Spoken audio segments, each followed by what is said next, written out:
So tonight, a doomed and haunted ship on its last voyage, and of the story of the terrible sea devils, perhaps spirits of bygone buccaneers, that besiege it and finally drag it down to an unknown fate. This is The Shadow in the Sea by William Hope Hodgson. I went up the ladder and I walked across to where the skipper and the second mate stood talking earnestly by the rail. Tammy kept behind. As I came near to them, I caught 2 or 3 words, though I attached no meaning then to them. They were, "Send for him." And then the 2 of them turned and looked at me, and the second mate asked me what I wanted. I want to speak to you, and the old man, captain, sir, I answered. What is it, Jessup? The skipper inquired. Well, I scarcely know how to put it, sir. It's about these things. What things? Speak out, man. Well, sir, I blurted out, there's some dreadful things come aboard this ship since we left port. I saw him give one quick glance at the second mate, and the second looked back. Then the skipper replied, how do you mean, things that have come aboard? Out of the sea, sir. I've seen 'em. So has Tammy here. Ah, he exclaimed, and it seemed to me from his face that he was understanding something better. Out of the sea, is it? Again he looked at the second mate, but the second was staring at me. Yes, sir, I said. It's the ship. She's not safe. I've watched. I think I understand a bit, but there's a lot I don't. I stopped. The skipper had turned to the second mate. The second nodded gravely, and then I heard him mutter in a low voice, and the old man replied, after which he turned to me again. Now look here, Jessup. I'm going to talk straight to you. You strike me as being a cut above the ordinary, shellback, eh? And I think you've sense enough to be holding your tongue, don't you? Well, I've got my mate's ticket, sir, I said simply. Behind me I heard Tammy give a little start. He had not known about it till then. The skipper nodded. Well, so much the better, then. I may speak to you about that later on. He paused, and the second mate said something to him in an undertone. Yes, he said, his own reply to what the second had been saying. Then he spoke to me again. So you've seen things come out of the sea, you say? Now, just tell me all you can remember from the very beginning, eh? I set to, and I told him everything in detail, commencing with the strange figure that had stepped aboard out of the sea, and continuing my yarn up to the things that had happened in that very watch. Now I stuck well to solid facts, and now and then he and his second mate would look at one another and nod, and at the end he turned to me with an abrupt gesture. Yeah. So you still hold, then, that you saw a ship the other morning when I sent you from the wheel? He asked. Yes, sir, I most certainly do hold with that. But you knew there wasn't any, he said. Yes, sir, I said in an apologetic tone. There was. And if you let me, I believe that I could explain it a bit. Well, go on. Now that I knew he was willing to listen to me in a serious manner, all of my funk and telling him had gone. And I went ahead and I told him my ideas about the mists and the thing it seemed to have ushered, I finished up telling him how Tammy had worried me to come and tell what I knew. So he thought then, sir, I went on, that you might wish to put into the nearest port, but I told him that I didn't think you could, even if you wanted to. How's that? He asked, profoundly interested. Well, sir, if we're unable to see other vessels, we shouldn't be able to see the land, eh? You'd be piling the ship up without ever seeing where you're putting her. The view of the matter affected the old man in an extraordinary manner, as it did, I believe, the second mate, and neither spoke for a moment, and then the skipper burst out. By gad, Jessup. If you're right, the Lord have mercy on us, He thought for a couple of seconds, then he spoke again. I could see that he was pretty well twisted up. My God, man, if you're right. The second mate spoke. The men mustn't know, sir. It'll be a mess if they found out. Yes, said the old man. He spoke to me. Remember that, Jessup. Whatever you do, don't go yarding about this forward, Oh, no, sir, I replied. And you too, boy, said the skipper. You keep your tongue between your teeth. We're in a bad enough mess without your making it worse. Do you hear? Yes, sir, answered Tammy. The old man felt compelled to stress this to Tammy, because Tammy was the ship boy, but he weren't a very good ship boy. The old man turned to me again. These things, or creatures that you say, come out of the sea. You've seen them. You've never seen them, right? Except after nightfall, you're telling me. No, sir, I replied. I've never seen them. He turned to the second mate. Well, so far as I can make out, Mr. Tulipson, the danger seems to be only at night, eh? It's always been at night, sir, the second answered. The old man nodded. So, have you anything to propose, Mr. Tulipson? Well, sir, I think you ought to have her snugged down every night before dark, then. He spoke with considerable emphasis. Then he glanced aloft and jerked his head in the direction of the unfurled gallants. It's a damned good thing, sir, that it didn't come on to blow any harder. The old man nodded again. Yes, he remarked. We shall have to do it, but God knows when we'll get home. Well, better late than not at all. I heard the second mutter under his breath. Out loud! And the lights, sir? Yes. I'll have lamps in the rigging every night after dark. Very good, sir, answered the second, and he turned to us. It's getting daylight, Jessup, he remarked with a glance at the sky. You better take Tammy there with you and shove those lamps back again into the locker. Aye, sir, I said, and we went down off the poop with Tammy. When 8 bells went at 4 o'clock and the other watch came on deck to relieve us, it had been broad daylight for some time. Before we went below, no, I didn't say I went off to poop with Tammy. He went off the poop with Tammy, the poop deck. He didn't go off to poop with Tammy. I tell you, these pirates. When 8 bells went at 4 o'clock, 8 bells, 4 o'clock, shouldn't it be 4 bells? But you know, again, pirates, sailors. When 8 bells went at 4 o'clock and the other watch came on deck to relieve us, it had been broad daylight for some time. Before we went below, the second mate had 3 t'gallants set, and now it was light. We were pretty curious to have a look aloft, especially up the fore, and Tom, who had been up to overhaul the gear, was questioned a lot when he came back down as to whether there was any signs of anything queer up there, other than Tom himself, of course. But he told us there was nothing unusual to be seen. At 8 o'clock, when we came in on deck for the 8 to 12 watch, I saw the sailmaker come forward along the deck from the second mate's old berth. He had his rule in his hand, and I knew he'd been measuring the poor beggars in there for their burial outfit. From breakfast time until near noon he worked, shaping out 3 canvas wrappers from some old sailcloth. Then with the aid of the second mate and one of the hands, he brought out the 3 dead chaps onto the after hatch, and there he sewed them up with a few lumps of holy stone at their feet. He was just finishing when 8 bells went, and I heard the old man tell the second mate to call all hands aft for the burial. This was done, and one of the gangways was unshipped. We had no decent grating big enough, so they had to get off one of the hatches and use it instead, you see. The wind had died away during the morning. The sea was almost calm. The ship lifted ever so slightly, to an occasional glassy heave. The only sounds that struck on the ear were the soft, slow rustle and the occasional shiver of the sails and the continuous and monotonous creak of the spars and the gear and the gentle movements of the vessel. And it was in this solemn half-quietness that the skipper read the burial service. They had put the Dutchman first upon the hatch. I could tell him by his stumpiness, even though he was wrapped up in the sail.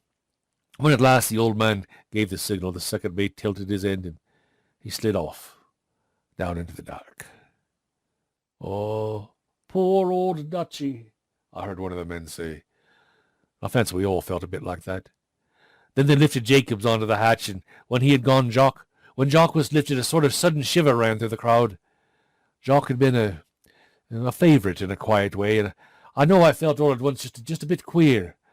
I was standing by the rail upon the after bollard, and Tammy was next to me, while Plummer stood a little behind as the second mate tilted the hatch for the last time. A little hoarse chorus broke from the men. So long, Jock, so long, Jock. Aye, Jock, So long, so long. And then at the sudden plunge, they rushed to the side to see the last of him as he went downwards. Even the second mate was not able to resist this universal feeling, and he too peered over. Now, from where I had been standing, I'd been able to see the body take the water, and now for a brief couple of seconds I saw the white of the canvas, blurred by the blue of the water, dwindle and dwindle and dwindle more into the extreme depth. Abruptly as I stared it disappeared. A little too abruptly, it seemed to me. "Gone," I heard several voices say, and then our watch began to slowly forward, while one or two of the others started to replace the hatch. Tammy pointed and nudged me. "See, Jessup?" "Oh, see? What is it?" "What's what?" I asked. That queer shadow down there," he replied. "Look." And then I saw what he meant. It was something big and shadowy that appeared to be growing clearer. It occupied the exact place, so it seemed to me, in which Jock had disappeared. "Look at it," said Tammy. It's getting bigger." He was pretty excited, and well, so was I. I was peering down. The thing seemed to be rising out of the depths. It was taking shape. As I realized what the shape was, a queer, cold funk took me. "See?" said Tammy. It's like the shadow of a ship." And it was. The shadow of a ship, rising out of the unexplored immensity beneath our keel. Plummer, who had not yet gone forward, caught Tammy's last remark and glanced over. "What's he mean?" he asked. "That," replied Tammy, and pointed. I jabbed my elbow into his ribs, but it was too late. Plummer had seen. Curiously enough, though, he seemed to think nothing of it. "Bah, that ain't nothing, except the shadow of our own ship," he said, and Tammy, after my hint, let it go at that. When Plummer had gone forward with the others, I told him not to go telling everything round the decks like that. "We ought to be thundering careful," I remarked. "You know what the old man said, last watch?" "Yeah," said Tammy. "I wasn't thinking. I'll be careful next time." As I said, Tammy was the ship's boy, but, well, you know the rest. A little way from me, the second mate was still staring down into the water. I turned and spoke to him. "What do you make it out to be, sir?" I asked him. "God knows," he said, with a quick glance around to see whether any of the men were about. He got down from the rail and then turned to go up on the poop. At the top of the ladder, he leaned over the break. "Well, you may as well ship that gangway, you two," he told us. "And mind, Jessup, keep your mouth shut about this." "Aye, aye, sir," I answered. "And you too, youngster," he added, and went aft along the poop deck. Tammy and I were busy with the gangway when the second came back. He had brought the skipper. "Right under the gangway, sir," I heard the second say, and he pointed down into the water. For a little while the old man stared, and then I heard him speak. "I don't see anything," he said. At that the second mate bent forward and peered down. So did I. But the thing, whatever it was, had been gone completely now. "Well, it's gone now, sir," said the second. "But it was there right enough when I came for you." About a minute later, after having finished shipping the gangway, I was going forward when the second's voice called me back. "Hey, tell the captain what it was you saw just now," he said in kind of a low voice to me. "Well, I can't say exactly, sir, what I saw, but it seemed to me like the shadow of a ship rising up through the water." "There, sir. There, remarked the second mate, the old man. "Just what I told you." The skipper stared at me. "Hey, you're quite sure then?" "Yes, sir. Tammy saw it too." I waited a minute, and then they turned to go aft. The second was saying something. "Can I go, sir?" I asked. "Yes, that'll do, Jessup," he said over his shoulder, but the old man came back to the break and spoke to me. "Remember, not a word of this forward," he said. No, sir," I replied.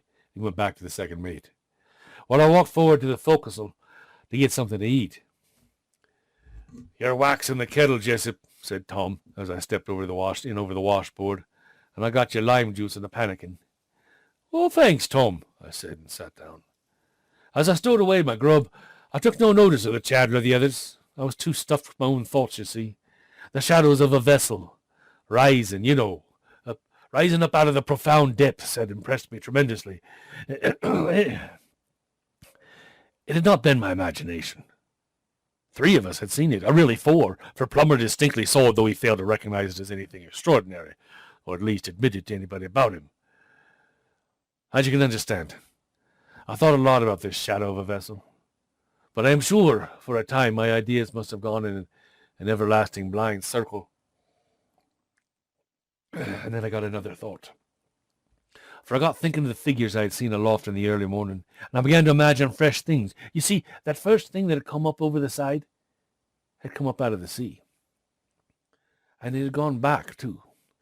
And now there was this shadow vessel thing, A ghost ship, I called it. It was a damned good name, too.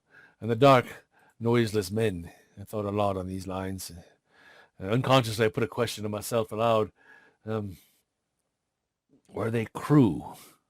Said Jasket, who was on the next chest. I took hold of myself, as it were, and I glanced at him in an apparently careless manner. Did I speak? I asked. Yeah, mate, he replied, eyeing me curiously. You said something about a crewer. Aye, I must have been dreaming, I said. I rose up to put away my plate.